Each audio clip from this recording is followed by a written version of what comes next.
Shalom, all praises, honor, and glorification unto our mighty, marvelous, and wonderful power. Call Halaim La Alahayin Awa Yahweh Bahashem, Yahweh Shai Bahashem Rakakwadash. Double honors unto the elders and apostles of Great Millstone, whom rule well, and who are great examples to our younger brethren, and also whom I have learned this truth from. Salutations as well as health and wellness unto the hopeful elect of Yahweh Bashem Yahweh Shai scattered across the earth. This is your brother Allah coming to you with another lesson. And the title of this lesson will be as in response. The age of quote-unquote strong independent women and simps is coming to an end. And this video will be a landback off of the video that the elder brother put up, whose name is Amawan Gabor. And, and whose channel is entitled GMS Awakening 144. So, go subscribe and be edified. But, yeah, man, so I have two clips that I want to play. And what I'm going to do is I'm going to play the first clip and then address it, and then play the second one and address that. So, Lord willing, the elect of Yahweh Bashem Yahweh Shai be edified. And let's get right into it.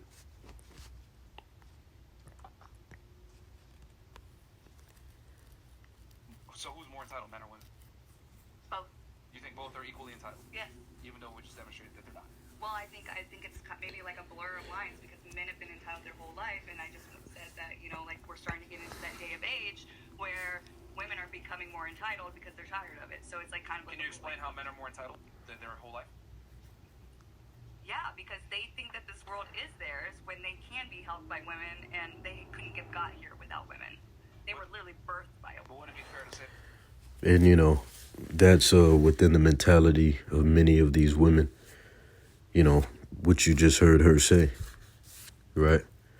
We couldn't have got here without a woman. We were literally birthed by a woman. And, pretty much, which even talking about this stuff is, it's become a no-brainer. As you progress in the truth and things of that sort, stuff like this is like, what are we even talking about, man? And you don't create life, And furthermore, as the scriptures tell you, Adam was created before Eve, right? So you women just need to shut your fucking mouths and sit back, All this talking, all this voicing your opinion, all that shit's going to be shut down by Yahweh, by Hashem Yahweh Shai, by way of judgment and death. Because that's what awaits you motherfuckers, man. You don't create life. You don't do shit unless we put the seed in you, you fucking idiot. So shut the hell up. All this strong and independent and fucking idiots, man. Right? Let me play this back, bro. So who's more entitled, men or women? Both. You think both are equally entitled? Yes. Even though we just demonstrated that they're not. Well, I think it's maybe like a blur of lines, because men have been entitled their whole life, and I just said that, we're starting to get into that day of age where women are becoming more entitled because they're tired of it. So it's like kind of. Can you explain how men are more entitled than their whole life? Yeah, because they think that this world is theirs when they can be held by women, and they couldn't have got here without women. They were literally birthed by a woman. But wouldn't it be fair to say that men do? Right? And that shit pisses me off, They're pretty much bragging about something that's involved with their fundamental purpose within the earth. That's like me bragging. I mean, come on, man. That's what you're supposed to do. That's like fundamental shit. That's nothing special. Yeah, you have your purpose, you have your strengths, so on and so forth. But at the end of the day, that's a part of fulfillment in regards to your role within the earth.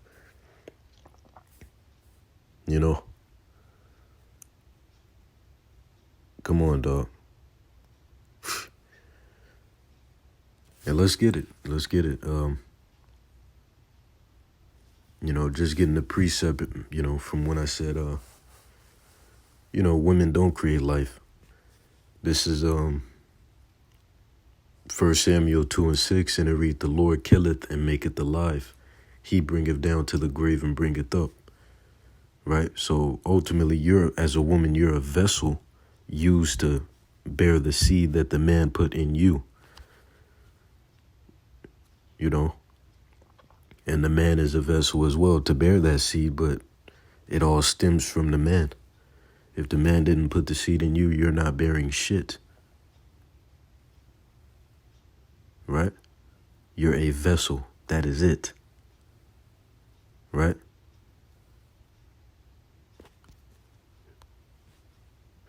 I can't wait for the Lord to tear shit up, bro. Good Lord.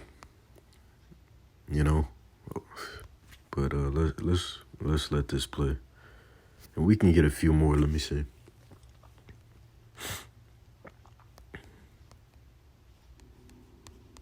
Salakia, hold tight. This is Deuteronomy 32:39, and it reads, "See now that I, even I am he, and there is no God with me. I kill and I make alive, I wound and I heal. Neither is there any that can deliver out of my hand. For I lift up my hand to heaven and say I live forever."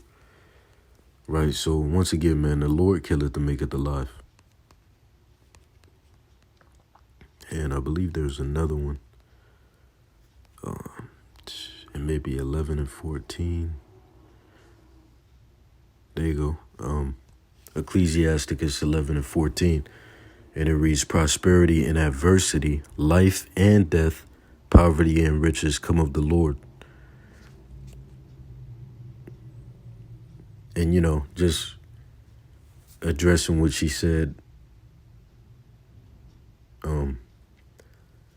which was, if it wasn't for the woman, we wouldn't even get here. Well, we wouldn't be here if it wasn't for our father's seed as well. Right? So that whole, it's just, man. So let me let this continue. Built the world? Not without a woman. Well, actually, Salakia, hold tight. Not without a Wait. here without women. They were literally birthed by a but woman. wouldn't it be fair to say that men built the world? Not without a woman. Well, actually, 90+% of inventions were created by men, not Okay, women. that's like the chicken and the egg. How was that man even born? How were you born, bitch? If it wasn't for your father's seed, you wouldn't even be here. You wouldn't be the ethnicity that you are, so on and so forth.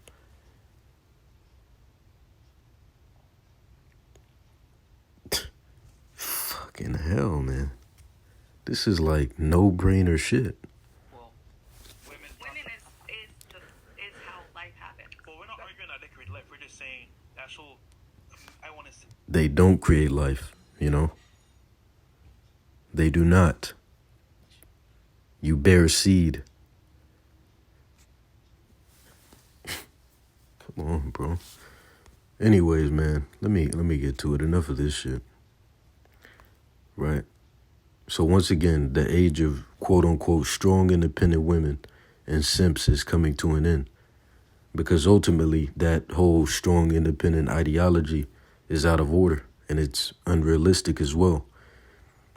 Right? And so is the simp thing, Simp being a weak man, a man who's not in accordance with the ways, vibrations, so on and so forth of Yahweh Shem Yahushai. Right? Though that's out of order. And anything that's out of order, is evil and wrong. You see? And the scriptures tell you, man, let's get it. Salakia, where is it? 2nd Esdras 6 and 27. Let me get it. Right? And it reads, "For evil shall be put out and deceit shall be quenched."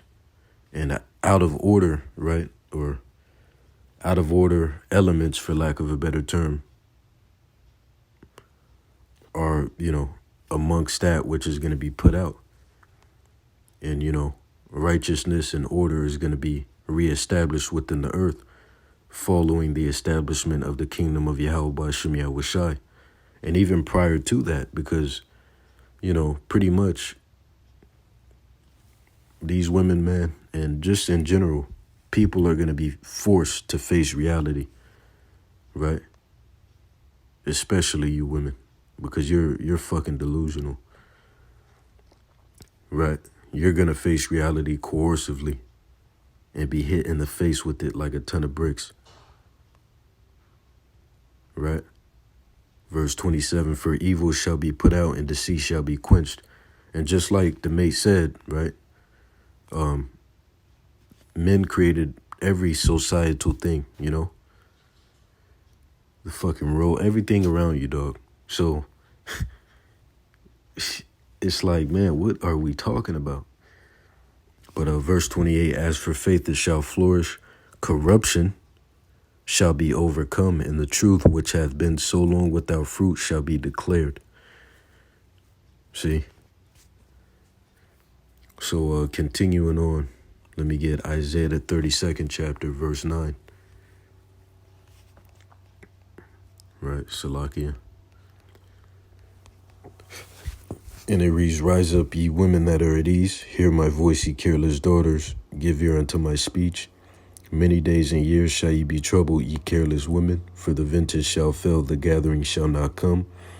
Tremble, ye women that are at ease, be troubled, ye careless ones, strip you and make you bare, and gird sackcloth upon your loins. See,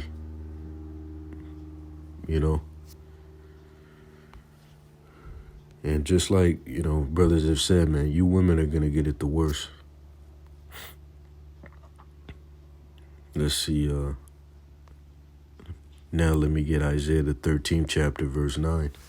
And it reads, behold, the day of the Lord cometh cruel, both with wrath and fierce anger, to lay the land desolate, and he shall destroy the sinners thereof out of it. For the stars of heaven and the constellations thereof shall not give their light. The sun shall be darkened in his going forth, and the moon shall not cause her light to shine. And I will punish the world for their iniquity and the Salakia. And I will punish the world for their evil and the wicked for their iniquity. And I will cause the arrogancy of the proud to cease, and will lay low the haughtiness of the terrible. Verse 12, here's the point. I will make a man more precious than fine gold, even a man than the golden wedge of Ophir. Right? And then, in these times, that's not just any man. Right? This is dealing with the men of the elect. Right? Which the elect consists of the 144,000 and the rest of the elect men, women, and children that are destined and ordained to be delivered. Right? So, continuing on, now let me get Isaiah the 32nd chapter and the 2nd verse. And it reads, and a man shall be as an hiding place from the wind, right? The wind, and a covert from the tempest, right? Wind and tempest representing the destruction to come. And, the different judgments, if you will, to come. As rivers of water in a dry place, as the shadow of a great rock in a weary land. And that word shadow, represents protection, right? When you read Psalms the 91st chapter and the 1st verse, right? He that dwelleth in the secret place of the Most High shall abide under the shadow of the Almighty, right? That secret place is talking about this truth, and that shadow of the Almighty being the protection of the Almighty. And it shows you that when you go into the blue letter, right? That word shadow is congruent with protection. See? So, furthermore, continuing on, let me get Isaiah 4:1. And it reads, and in that day, 7 women shall take hold of one man, which 7 is the number of completion. So, it's not literally 7. It could be 7, 17, 70, so on and so forth. Right? Saying, we will eat our own bread and wear our own apparel. Only let us be called by thy name to take away our reproach. And that's going to be the mindset. you know? Right? So let's see.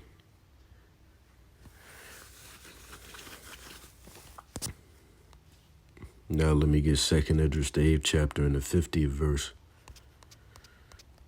And it reads, "For many great miseries shall be done to them that in the latter time shall dwell in the world, because they have walked in great pride." And you know,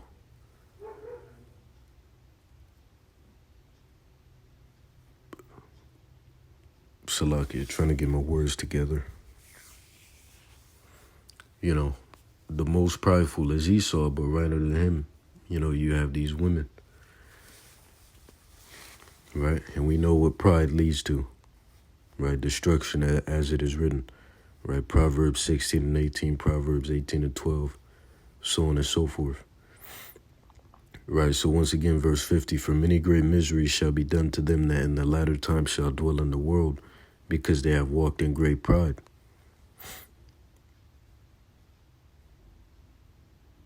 Right? Once again, improvising upon the, or elaborating upon the point that you women are going to get it the worst. Right? So now let me play the other clip.